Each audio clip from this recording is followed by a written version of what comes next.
우리가 북한을 너무 무시하면 안 되지만 네네. 너무 경계할 필요는 없다. 북한이 핵무기를 가지고 있지만 북한의 군사력은 대략 35위 정도 대위로 평가됩니다.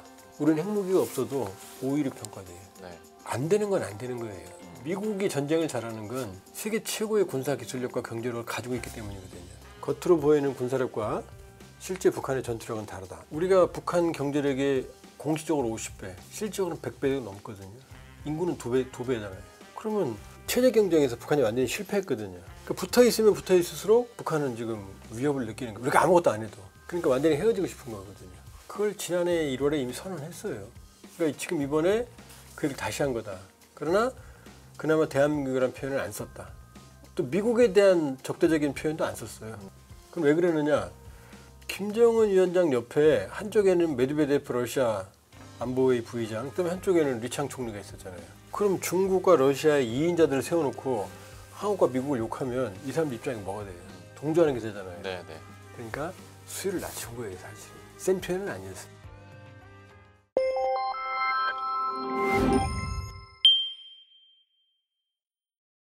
일단 이번 열병식 보셨을 텐데 좀 보시면서 어디에 좀 관전 포인트 두고 이 점은 특이했다라고 생각하셨는지 큰 그림에서부터 한번 설명 부탁드리겠습니다. 글쎄 이제 북한 열병식을 뭐 잔치라고 표현하면 좀 그렇고, 그러나 소문난 잔치에 먹을 거 별로 없었다. 네. 지금 뭐 역대급 뭐 열병식 그러는데 동원된 병력은 꽤 많았어요. 그런데 이제 사실은 장비가 핵심이거든요. 네. 장비의 양이나 다양성 이런 측면이 예년 수준을 크게 뛰어넘는 건 아니다. 그러니까 지금 노동당이 지배하는 체제에서 당 창건 80주년이거든요. 네. 소위 정주년 5년 10년 꺾어지는. 그래서 뭐 정말로 그 역대급 열병식을 할 줄 알았는데 하늘이 도와서 비가 왔어요. 그러니까 항공기가 못 뜨잖아요. 네. 그러니까 밤에 열병식을 하는 건 화려한 연출을 위해서 그렇거든요. 예. 보통 공연을 밤에 하잖아요. 그러니까 일단 뭐 북한의 비행 항공 전력이 별로 없지만 그래도 뭐 항공병 낙하 공수부대 낙하병들 낙하 시범도 있고 보통. 그리고 이제 북한은 특이하게 전투기에다 LED 등까지 달아요. 네. 그래서 화려하게 하늘을 쏘놓거든요. 그걸 하나도 못했어요. 그러니까 비행기는 하나도 못 띄운 거죠. 네. 그리고 장비나 이런 거는 이미 다 예상을 했다. 뭐 오늘 다룰 화성 20형 ICBM도 나올 거라고 예상했고, 네.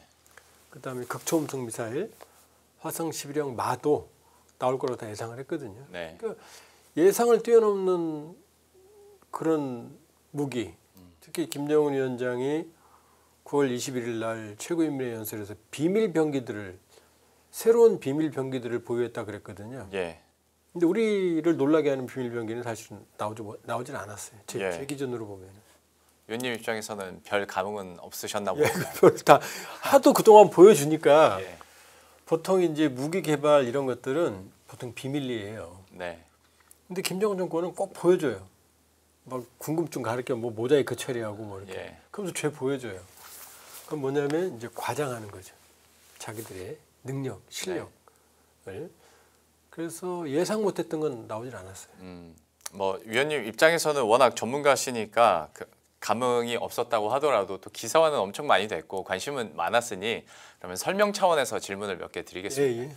일단 미사일과 관련해서 기사들이 참 많이 나왔었고 신형 ICBM과 관련해서도 이제 공개가 되고 여기에 대해서 의미 부여와 이제 정치적으로 외교적으로 군사적으로 어떤 변화가 있을 것인지에 대해서 참 이야기들이나 기사들이 많이 나왔는데 이번에 공개된 새로운 ICBM 미사일과 관련해서 먼저 설명을 좀 해주시죠. 지금 이거 화면에 같이 떴나요? 이거 보이겠네요. 요게 이제 화성 20형이거든요. 예. 북한이 처음으로 공개한 ICBM 시험 발사한 게 화성 15형이에요. 2017년 11월에 발사했거든요. 그때 김정은 위원장이 분명히 국가 핵무력이 완성됐다고 그랬거든요. 네. 그럼 끝났잖아요. 근데 그들이도 17, 18, 19 이번에 20형까지. 이게 이 19형이거든요. 지난해 10월 31일 날 쐈거든요. 근데 이거 쏘면서 뭐라고 말했냐면은 왼쪽에 있는 화성 19형이 최종 완결판이라고 그랬거든요. 북한 아나운서가. 예. 근데 이번에 화성 20형 또 만들었잖아요. 앞뒤 말이 안 맞는 거죠. 그건 뭐냐? 지금까지 북한은 계속 미사일을 개발하고 있다. 네. 개발하고 있다. 그리고 ICBM 능력은 현재까지 ICBM은 이제 대륙간 탄도 미사일. 네. 대륙간이라는 게 냉전 때 소련에서 유럽, 아메리카 대륙으로 넘어간다는 뜻이에요. 네. 그래서 5,500km 이상이면 ICBM으로 보는데 보통 10,000km 내외를 ICBM으로 보거든요. 대륙간 탄도미사일. 그러면 지금까지 북한이 화성 15부터 17, 18, 19, 20은 아직 안 쏴봤어요. 쏴보지도 않고 시험 공개한 거거든요. 네. 아직까지 한 번도 정상적인 각도, 대외권 밖으로 나가서 정상적인 각도의 시험을 한 번도 안 해봤고, 예. 그 다음에 ICBM의 특징은 대외권 밖으로 나가서 탄도가 다시 재진입을 하거든요. 네. 리엔트리라고. 그 시험도 한 번도 안 해봤어요. 그러니까 이번에 공개된 화성 20형은 저게 쏴본 적이 없으니까 실제 성능은 미지수죠. 그래서 이제 좀 비교를 해보면 이 화성 19형이나 20형이나 바퀴가 이제 한쪽 바퀴가 11개예요. 그러니까 22개겠죠. 양쪽이가. 그런 길이는 이제 비슷하다는 얘기고 길이는 다소 좀 늘어나는 감은 있긴 한데 제일 중요한 게 이 머리 부분이거든요. 네. 머리 부분이 뭉툭하거든요.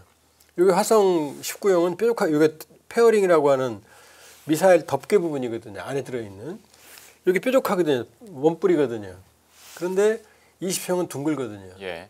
이 얘기는 뭐냐면은 이 안에 미사일 머리 안에 탄두가 여러 개 들어있다는 얘기예요. 그 다탄두 머브라고 그러거든요. MIRV.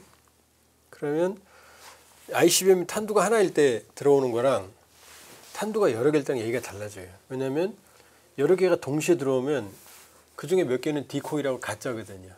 그럼 요격할 때 요격망이 교란을 당하거든요. 그리고 또 하나는 ICBM 하나로 여러 군데를 때릴 수 있는 거죠. 예.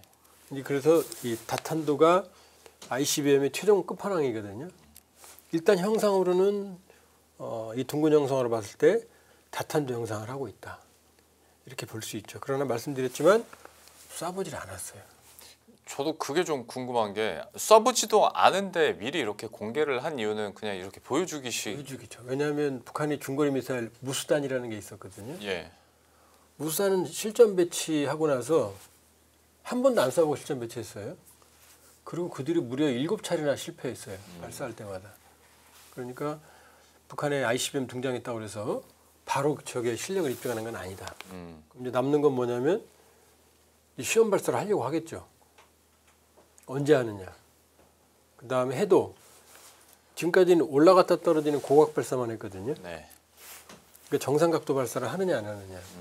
그 다음에 재진입 시험을. 그러니까 탄두가 밖에 나가면 미사일 몸체는 다 떨어지고 탄두만 들어오거든요. 이 탄두 재진입 시험을 이제 하느냐거든요. 예. 보통 이제 본인들은 그렇게 주장해요. 올라갔다 이렇게 떨어지면 이게 더 고온이 발생한다. 그러니까 이게 더 어려운 실험이다. 북한은 그러거든요. 예. 아니에요. 왜냐하면 이렇게 떨어지면 열이 골고루 발생하거든요. 근데 이 ICBM 탄두는 한 25도 각도 정도로 들어오거든요. 이렇게. 네. 그러면 열이 밑에만 발생하거든요. 이렇게 떨어지면 동시에 발생하잖아요. 마찰 대기권에. 여기만 발생하니까 위에는 뜨겁지가 않죠. 네. 그럼 탄두가 이 무게중심을 잃어버려요. 요 시험이 더 어렵거든요. 근데 저 친구들은 올라가서 떨어지는 게 더 어려운 거야. 이렇게 떼쓰고 있거든요. 그러니까 지금은 이제 화성 20형을 언제 쏘느냐 이것도 관건이지만 정상 각도로 쏘느냐, 재진입 제대로 된 시험을 하느냐, 이제 그것도 지켜볼 대목이죠. 그러면 이게 만약에 나중에 정상 각도로 발사 시험을 하게 된다면 미국 입장에서 봤을 때 이걸 더 큰 좀 어떤 전략적인 위협이라고 봐도 되겠습니까? 정상 각도로 발사를 하면은 북태평양으로 떨어져요. 네. 알래스카 앞쪽, 미국 서해안 쪽이나. 네네.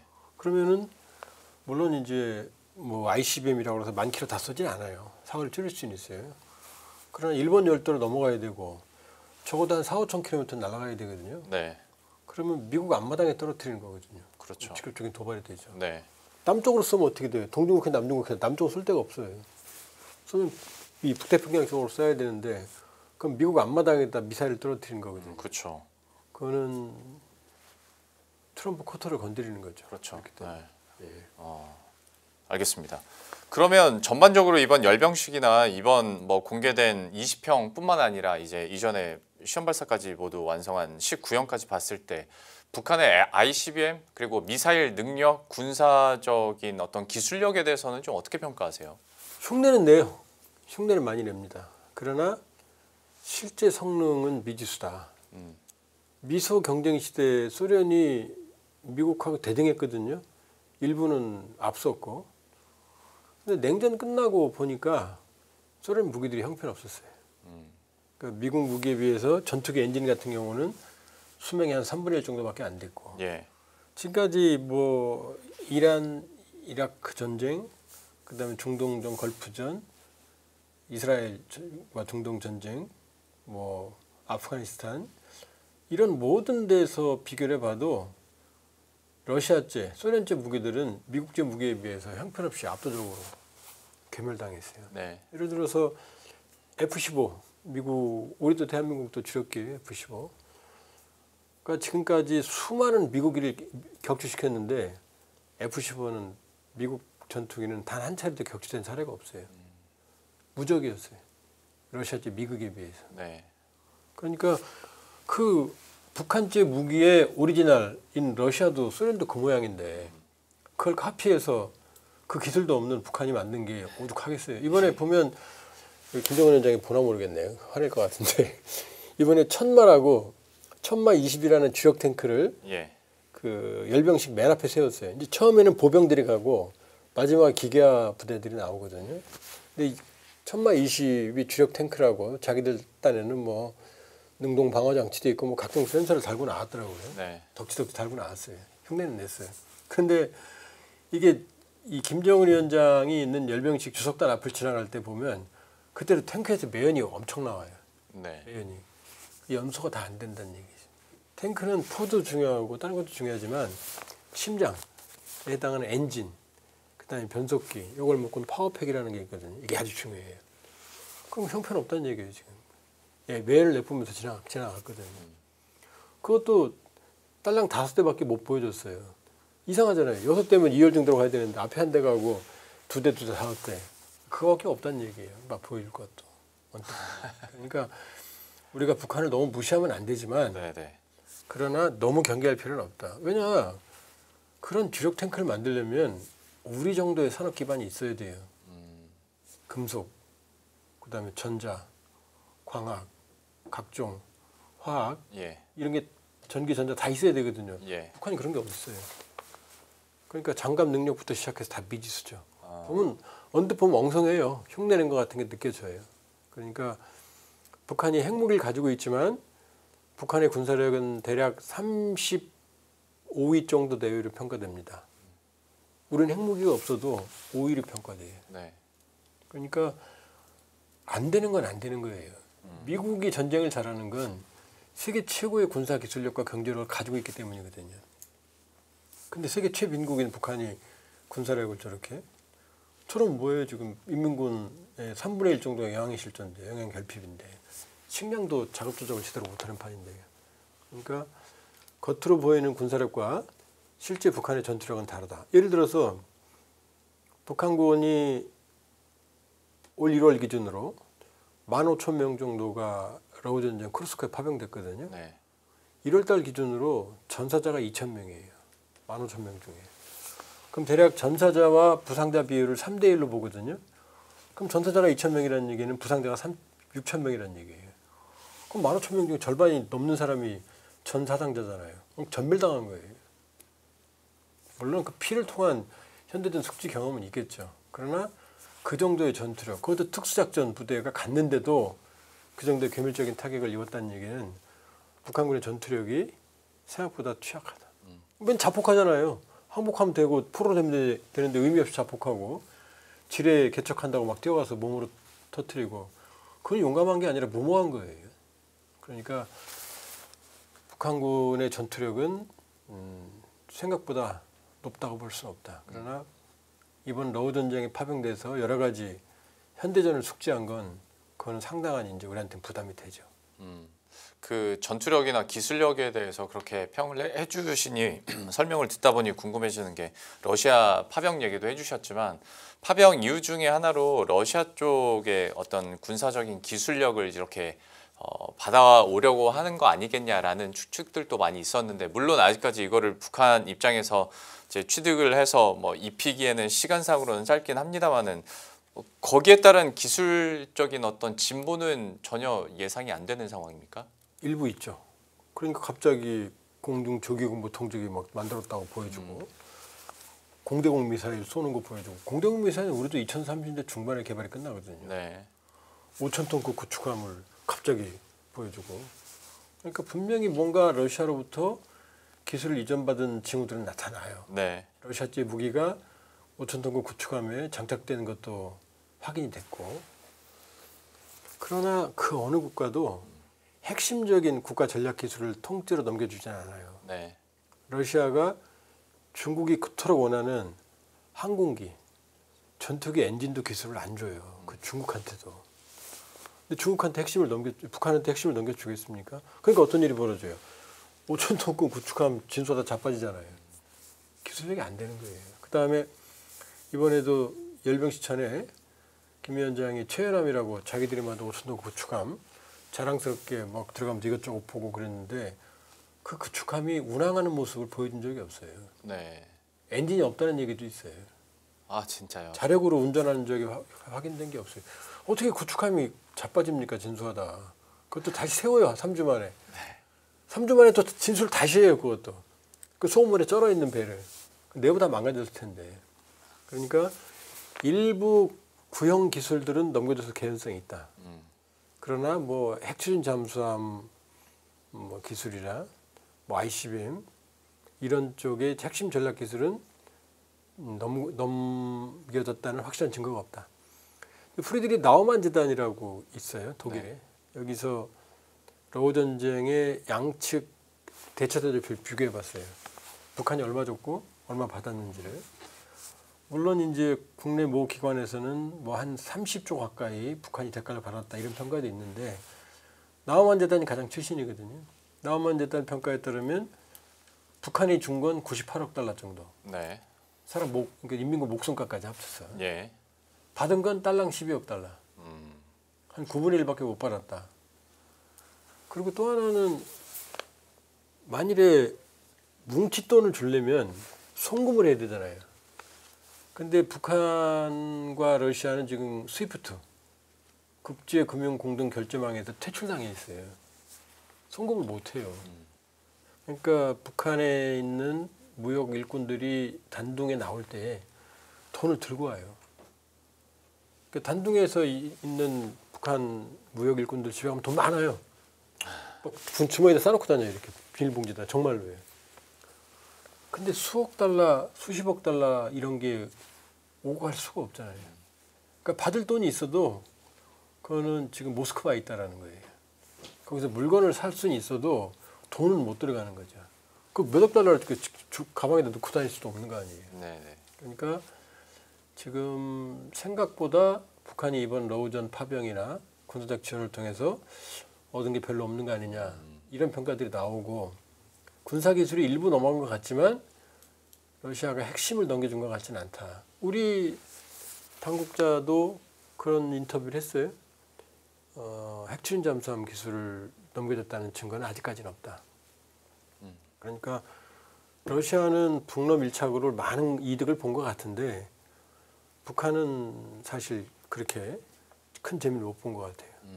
왜냐하면 지난해 상반기 기준으로 지난해 봄 정도죠. 4월 기준으로 보면 1달러당 북한 원화가 한 8,000원, 9,000원이었거든요. 네. 9월에는 3만 원, 4만 원까지 갔었어요. 달러가 북한에 많이 들어갔다면 그런 일이 벌어지질 않죠. 예. 그러니까 생각보다 현재까지는 재미를 본 것 같지는 않다. 크게 이렇게 볼 수 있죠. 알겠습니다. 그리고 약간 이제 소재를 돌려서 이것도 한번 워딩에 대한 풀이는 위원님께서 해주셔야 될 것 같아서 이번에 북한이 한국은 가장 적대적인 국가다라고 워딩을 했는데 이거 항상 북한에서 나오는 말은 2차적으로 해석을 좀 해봐야 그 진위를 알 수 있는 거기 때문에 이거는 그러면 어떤 의미가 내포되어 있다고 봐야 될까요? 대한민국이라는 표현을 안 썼어요. 미국이라는 표현도 안 썼어요. 그냥 남쪽 국경을 맞대고 있는 이렇게 그런 우회적인 표현을 썼거든요. 예. 그러니까 이거는 이미 김정은 위원장이 지난해 1월 또 그 지지난해 2023년 12월 노동당 전원회의 2024년 1월 최고인민회의 시정연설을 통해서 그렇게 이미 규정했어요. 철도 철미 주적, 적대국가, 네. 통일 대상도 아니고 그다음에 같은 민족도 아니다. 그러니까 이미 남북 간의 헤어질 결심을 그러니까 우리는 이제 보면 사실 남북은 별거 상태인 부부 관계가 똑같거든요. 네. 원래 부부인데 지금 법적으로는 부부예요. 예. 근데 별거하고 있는 거거든요. 이게 남북 특수관계라고 그러거든요. 근데 북한이 원하는 건 이혼이에요, 이제. 완전히 법적으로 이혼하자. 그러면 이제 부부관계 아니잖아요.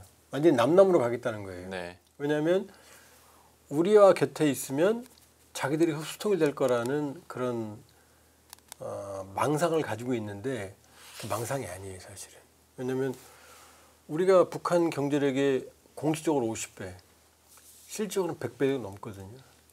인구는 두 배잖아요. 그러면 이 체제 경쟁에서 북한이 완전히 실패했거든요. 그러니까 붙어 있으면 붙어 있을수록 북한은 지금 위협을 느끼는 거예요. 우리가 아무것도 안 해도. 네. 그러니까 완전히 헤어지고 싶은 거거든요. 그걸 지난해 1월에 이미 선언했어요. 그러니까 지금 이번에 그 얘기를 다시 한 거다. 그러나 그나마 대한민국이라는 표현을 안 썼다. 또 미국에 대한 적대적인 표현도 안 썼어요. 네. 미국이라는 표현도 안 썼어요. 그럼 왜 그러느냐? 김정은 위원장 옆에 한쪽에는 메드베데프 러시아 안보회 부의장 전직 대통령이에요. 네. 그다음에 한쪽에는 리창 총리가 있었잖아요. 그럼 중국과 러시아의 2인자들을 세워놓고 한국과 미국을 욕하면 이 사람들 입장이 뭐가 돼요? 동조하는 게 되잖아요. 네, 네. 그러니까 수위를 낮춘 거예요, 사실은. 센 표현은 아니었어요. 예. 예. 그리고 최근 들어서 이제 북한에서도 우리가 흔히 하는 말로 전략적 모호성이라는 얘기 참 많이 하는데 그 단어들이나 워딩에서도 사실 뭐 보면 많이들 눈에 띄는 전략적인 모호성을 보여주는 것 같고 얘기를 해주신 것처럼 이제 중국과 러시아의 각국의 2인자들이 이렇게 왔지 않습니까? 그러니까 어떤 한쪽에서는 그래도 정상들끼리 만나는 그림도 조금은 기대를 했었다라는 부류도 있을 테지만 또 한편에서는 2인자들과 이렇게 만나서 실무적인 협력은 더 빨라지지 않을까라고 해석하시는 분들도 있더라고요. 이번 중국과 러시아의 2인자들이 와서 열병식을 함께 관전을 했다라는 거에 대해서는 의미부여나 해석을 좀 어떻게 하십니까? 일단 9월 3일 베이징天安门 성로에서 우푸틴 좌정은이었잖아요. 시진핑 중심에 오른쪽은 푸틴, 왼쪽은 김정은이었잖아요. 이번에도 그랬어요. 김정은이 있고 이쪽 이 김정은 위원장의 이 왼쪽에 오른쪽에는 리창 총리가 있었고 왼쪽에는 럼 서기장 베트남. 그다음에 메드베데프. 네. 왜냐면 서기장이니까 체면을 세워줘야 되니까 그때가 좀 비슷하잖아요.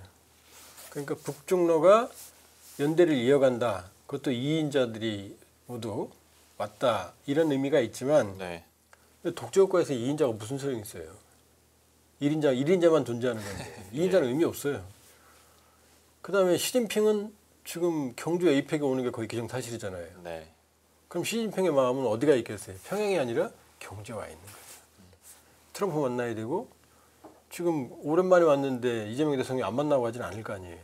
그러니까 사실은 북중로가 연대하는 모습을 보였지만 제일 중요한 시진핑은 지금 경주에 오게 되는 거죠. 그러니까 북중로 연대에 두 모습이 다 있는 거죠. 겉으로는 긴밀해 보이지만 자 베이징天安门 성로에서 갔을 때도 북중로 3자 정상회담은 개최 안 됐어요. 네. 양자회담만 있었어요. 이번에도 북중로가 셋이서 강력한 연대를 보이 그 모습은 없었잖아요. 시진핑, 럼 그 사이에 두고 지금 리창과 메드베데프가 있었거든요. 그러니까는 북중로의 강력한 3자 연대를 보여주는 것 같지만 사실은 일정한 한계도 있다 이렇게 볼 수 있죠. 알겠습니다. 그리고 한 가지 더 이제 궁금한 것 중에 하나가 북한이 중국과 대만 문제를 다루는 그 스탠스에 대해서 좀 궁금하긴 합니다. 이번 만남에서도 회담에서도 대만 이야기가 나오긴 했는데 중국 측에서는 확고히 뭐 지금까지의 스탠스를 그대로 얘기를 했고 북한에서는 아예 뭐 얘기는 나눴는데 이후에 다루지는 않았습니다. 언론을 통해서도 이것도 역시 뭐 전략적 모호성으로 봐야 되는 건지 북한의 스탠스를 좀 어떻게 해석하세요? 뭐 북한은 어쨌든 중국이 원하는 얘기는 다 하죠. 그렇죠. 그다음에 러시아가 원하는 얘기는 다 해주고. 예. 그런데 중국은 이제 북한은 일방적으로 중국을 지지하죠.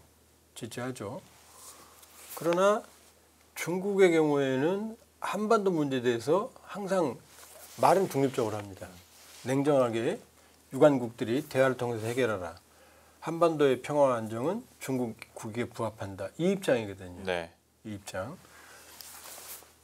그런데 북한도 사실은 노골적으로 대만 문제에 개입을 하게 되면 사실은 지금 대만을 중심으로 중국을 압박하겠다는 게 지금 트럼프 대통령의 NDS 국방전략의 핵심이거든요. 그것과 충돌하거든요. 그런 면에서는 북한은 두 가지가 다 있는 거죠. 중국을 지지하면서도 미국을 또 저항할 필요는 없다는 이런 의도도 동시에 가지고 있는 거죠. 그만큼 북한은 지금 글로벌 외교 쪽으로 조금 더 적극적으로 좀 나설 그런 스탠스라고 우리가 좀 봐도 되겠습니까? 그것도 또 숨은 그림이 있어요. 왜냐하면 지금 뭐 테난먼 송로 갔고 북로 이번에 또 웨드웨드 리창오고 럼 서기장부터 시작해서 많은 다수의 이분들을 불러서 공세적으로 지금 외교에 나서는 것 같잖아요. 그런데 최근 2년간 북한이 제외 공간이 한 53개쯤 됐거든요. 최근 2년간 한 9개 정도가 축소가 됐어요. 2년 동안 20%의 제외 공간이 없어진 거예요. 네. 망한 나라 아니면 그런 일 안 벌어지거든요. 거기다가 북한의 맹방이라고 할 수 있는 쿠바하고 시리아가 대한민국과 수교했거든요. 그 외교적으로는 역량이 아주 축소되어 있어요. 네. 그러니까 축소된 상황에서 이제 선택과 집중을 하는 거다. 이게 공세적인 외교처럼 보이지만 이제 줄어든 외교 역량을 최대한 발휘하는 북한판 신냉전 외교를 하고 있다. 볼 수 있죠. 알겠습니다. 그 부분도 또 해석을 해주시니 좀 명확화되는 것 같고 그리고 이거는 어찌 보면 글쎄요, 좀 가십이라고 표현하기 좀 그렇긴 합니다만은 후계구도에서 지난번 중국 방문 때 그 딸 김주애가 엄청 스포트라이트를 많이 받았습니다. 이번에는 참석을 안 했다고 하니까 이거 뭔 변화냐 이제 이거 가지고도 얘기는 많이 하던데. 똑같은 거예요. 베이징 갔을 때도 기차에서 내릴 때만 장면 잡혔고 그들은 사라졌어요. 공식적인 외교 행사는 아무 데도 참석을 안 했어요. 그리고 돌아오는 기차에서 또 회의하고 나왔거든요. 그럼 왜 그러느냐? 13살짜리가 외교 행사를 할 수 있나요? 그렇죠. 너무 어리죠. 그다음에 그 13살짜리를 테난먼 성로에 중국이 올라가게 했을 것 같아요. 올라가면 시진핑 우스워지는데. 그러겠죠. 그다음에 전 세계가 김주애를 볼 텐데. 그러니까 와도 된다. 그러나 공식 행사는 참석 못한다. 이게 중국의 조건이었을 거예요. 김정은은 이 베이징역에 내릴 때 주애가 바로 김정은 뒤에 내렸거든요. 그 다음에 최선희가 내렸거든요. 그리고 그 역에는 중국 서열 5위가 기다리고 있었거든요. 이 장면 하나만으로도 김정은 위원장의 의도가 드러나는 거죠. 얘가 내 세컨드야, 넘버 2야. 이걸 보여준 거죠. 그럼 이번에 왜 안 나? 이번에도 못 나온 거예요. 중국에 가서도 공개 행동을 못 한 거고 이번에도 만일에 김주애가 주석단에 등장을 하게 되면 어떻게 돼요? 리창 총리와 메드베데프가 김주애를 사이에 놓고 좌우에 있게 되는 거잖아요. 그럼 우스워지죠. 본인들이 모습이. 그러니까 만약에 김주애가 주석단에 온다 그러면 그랬겠죠. 나 안 갈 거야 그랬겠죠. 걔 내보내지 마. 의전에 안 맞는 거예요. 그럼요. 그러니까 이게 참 우스운 거죠. 그러니까 방구석 옆으로하고 국내 행사할 때는 뭐 주에 나오고 뭐 설치고 다니는데 외국인 VIP들이 오게 되면은 주애가 낄 자리가 없는 거죠. 그러니까 이게 김정은 정권의 블랙홈이 된 거죠. 못 나온 거예요. 그러니까 안 나온 게 아니라. 아직 워낙 어리기도 하고 직접 뭐 후계가 당장 이루어지는 건 아니니까 그렇긴 합니다만 어떤 상징적으로 봤을 때는 백두혈통의 어떤 계승은 그러면 김주혜 쪽으로 이렇게 가는 겁니까? 이 전망이나 구도는 좀 어떻게 보세요? 현재로서는 김주혜가 후계자 수업은 100%예요. 네. 100%가 아니라 200%예요. 왜냐? 김정일도 후계자 시절에, 김정은도 후계자 시절에 이런 대접 못 받았어요. 지금 2022년 11월에 처음 나왔거든요. 네. 그럼 지금 거의 이제 3년 돼 가거든요. 근데 한 60차례 공식 비공식 나왔거든요. 북한에서 후계자 수업은 딴 거 없어요. 그냥 자기 아버지 따라다니는 게 그 현지도 따라다니는 게 후계자 수업이에요. 그러면 거의 뭐 한 달에 한두 번 꼴로 꼭 나왔다는 얘기거든요. 네. 그러면은 이거는 거기다가 베이징까지 갔잖아요. 그러면 확실한 후계자 수업을 하고 있다. 그러나 김정일은 1974년에, 김정은은 2010년에 공식적으로 후계자 지명을 받았거든요. 네. 근데 김주혜는 후계자 지명을 못 받았죠. 그래서 지금 북한 사람들은 김주혜 이름을 한 번도 못 들어봤어요. 아나운서가 얘기할 때 사랑하는 따님, 존경하는 자제분 이렇게 말하지 김주혜라는 표현을 한 번도 쓴 적이 없어요. 왜냐? 13살짜리한테 김주혜 그럼 무슨 직함을 줘야 되는데 줄 직함이 없잖아요. 아. 거기다가 김주혜 동지 그래야 되는데 북한에서 동지는 북한 일반 인민들이 김정은 동지 그래요. 김일성 동지 이렇게. 그러니까 주혜한테 붙일 수가 없는 거예요. 그러니까 우습잖아요. 나오면 사랑하는 따님, 존경하는 자제분 이렇게 아나운서가 말하지 이름을 한 번도 얘기한 적이 없어요. 그래요. 이것도 블랙 코미디죠, 사실은. 직책을 줘야 그때 뉴스에 나오겠네요. 그렇죠. 직책이 있어야 될 거 아니에요. 뭐 김주혜 뭐 어린이반 반장이라든지 이 직함을 줄 수가 없잖아요. 네네. 그래도 너무 어리니까. 네. 2013년생이거든요. 그럼 지금 몇 살이에요? 많아야 13살일 거 아니에요. 13살짜리한테 무슨 직함을 줘요? 근데 그러면 이 문제나 애매함을 북한 입장에서도 알 거잖아요. 알죠? 왜 이렇게 빨리 그러면 계속 노출을 시켰다? 그러니까 그런 거죠. 뭐냐면 북한에서는 참 봉건적인 문화예요. 북한 영화에 지금도 여자가 술 먹는 장면 안 나와요. 북한 영화는 앉으면 그냥 담배 피거든요. 여자가 담배 피우는 한 번도 안 나와요. 아주 봉건적이에요. 지금도 이 남성들 가부장적인 그 여성들에 대한 뭐 가정폭력 이런 거는 비일비재해요. 예. 실제 여기 탈북하신 분들 중에 여성분인데 텔레비전 자주 나오신 분이에요. 왜 오셨냐 그랬더니 남편이 때려서 왔대요. 폭행 피해서. 그 정도거든요. 그러니까 봉건적이에요. 그럼 여성이 북한 지도 보면 뭐 리설주 있고 김여정 있고 김주혜 있고 뭐 현송월 있고 막 이러니까 여자가 많은 것 같죠. 자세히 보면 그 지도부 사진 보면 여자 거의 없어요. 그러면 만일에 김주혜가 정권을 이어받으려면 이 여성의 핸디캡을 김주혜가 극복을 해야 되거든요. 김주혜 처음 2020년 나왔을 때는 깡총깡총 뛰는 애였거든요. 그때 후계자 그러면 피식피식 사람들 웃었거든요. 근데 지금도 아무도 안 웃거든요. 노출시키는 거죠. 장기간. 그러면 이제는 당연시 여기는 거죠. 익숙해져서 그 효과. 두 번째는 김정은 건강이죠. 왜냐하면 김정은이 후계자로 등장한 게 2008년 8월에 김정일 위원장이 뇌경색으로 쓰러지거든요. 네. 그리고 회복하고 나서 바로 9월, 10월부터 김정은이 따라다니기 시작하거든요. 그러니까 김정은도 아버지가 쓰러진 다음에 갑자기 태어나왔어요. 처음에 우리 당국도 김정은 이름을 몰랐어요. 그래서 김정운이라고 했었어요. 운. 네. 그 정도로 정보가 없었거든요. 그럼 갑자기 이 주혜가 어린 여자아이가 태어났다는 얘기는 다른 그 가능성, 김정일 시기의 건강 이상과 연결시켜 볼 수 있는 거죠. 왜냐하면 김정은 위원장은 누가 봐도 건강할 리가 없잖아요. 70도 안 되는 그 키에 몸무게는 140kg 중반대거든요. 담배는 손에 들고 다니잖아요. 그다음에 여기저기 아픈 표시들이 나오거든요. 파스부터 시작해서 뭐 스탠스, 30살에 지팡이 짚고 한겨울에도 샌들 신고 여기저기 아프던 표정이 많아요. 여기 뭐 심장부에 패치 붙인 모습도 있고. 그럼 김정은 위원장은 건강이 좋다면 이상하죠. 저 모양에. 그러니까 김일성이 12년생인데 94년에 죽었거든요. 7월 8일 날. 12년 4월 15일생이니까 82살이죠. 예. 근데 김정일은 41년생이라는 설도 있지만 공식적으로 42년 2월 16일생인데 2011년 12월 17일 날 죽었거든요. 70을 못 넘겼어요. 그럼 김정은은요? 둘 다 김일성, 김정일 둘 다 심혈관계 질환으로 급사했거든요. 다 객사했어요. 김정일은 기차 안에서, 네. 김일성은 묘양산 특각에서.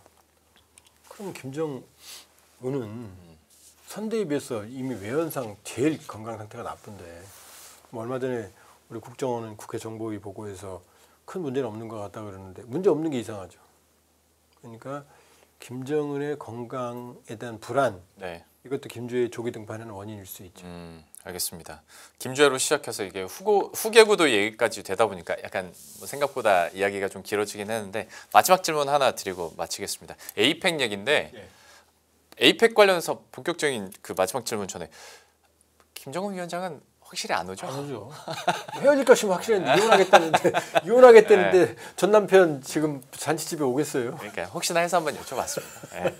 에이펙에 대해서 그러면 주요 관전 포인트들과 또 이제 뭐 북중러 관계도 계속해서 또 그 주위에 있는 국가들이 어떻게 생각할지도 중요하고 한미 일도 중요하고 지금 미국과 중국 만난의 만에도 중요하고 하는데 주요 관전 포인트나 핵심은 어디에 있다고 보십니까? 결국 세계의 경제를 쥐락펴락하는 G1, G2. 미중이 이 경제적인 합의를 관세에 대해서 무역 전쟁의 합의를 볼 거냐 이게 첫 번째고요. 두 번째는 한중 정상회담이죠. 지금 저렇게 북한과 밀접하는 것 같지만 시진핑은 평양이 아니라 경주에 오거든요. 예. 이 얘기는 한반도에 대한 남북한에 대한 레버리지를 모두 가지겠다는 얘기예요. 지금 트럼프가 동맹 등을 막 때리니까 중국한테는 찬스거든요. 네. 그러니까 최대한 한국과의 관계를 개선하려고 노력할 거예요, 중국은. 그 다음에 지금 미중 정상회담인데 아마 결정적인 해법은 나오기 어렵지 않겠느냐, 양측. 그러나 서로 다 맹수는 맹수끼리 안 싸우거든요. 치명상을 입으니까.